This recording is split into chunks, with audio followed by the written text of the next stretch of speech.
بعض اوقات عورتوں میں گفتگو ہوتی ہے نا، تو میں ایک جملہ کہتا ہوں، یہاں بھی کہہ رہا ہوں، سنو، میں کہہ رہا ہوں عقل مند ہے وہ خاتون جو اپنے خاوند کو بادشاہ بنائے اور خود بادشاہ کی بیوی بنے۔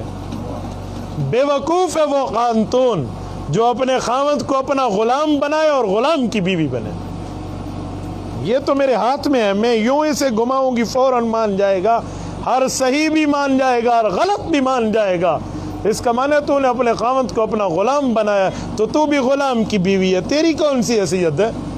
اپنے خاوند کو بادشاہ بنائے۔ سلطان محمود غزنوی رحمت اللہ تعالی علیہ جب بھی اپنے خیمے میں داخل ہوتی، ان کی بیوی بھاگ کے آتی، ان کے سامنے خیمے کا کپڑا اٹھاتی، پھر ان کو اندر آنے دیتی۔ ایک دن سلطان نے پوچھا، نور نظر یہ کیا مسئلہ؟ میں خود بھی اٹھا سکتا ہوں کپڑا؟ کہا جی نہیں، جب آپ اٹھانے کے لیے نیچے ہوں گے آپ کا سر جھکے گا، میں نہیں چاہتی میرے خاوند کا سر جھکے، میں نہیں چاہتی، میں چاہتی ہوں اس کا سر بلند رہے۔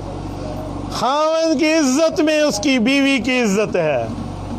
آپ کا خاوند گلی پہ آیا اور اس کے کپڑے دیکھن دی کوئی اگلا آکسی کوڑے دی شکل لے کوئی کپڑے پاون تک ہوش کو نہیں آئی، تو اس کا معنی دراصل اس کے گھر پر اعتراض ہو رہا ہے، اس نے اسے لا کر نہیں دیے۔ میرے دوستو، اللہ ہر کسی کو خدمت گزار بیوی عطا فرمائے۔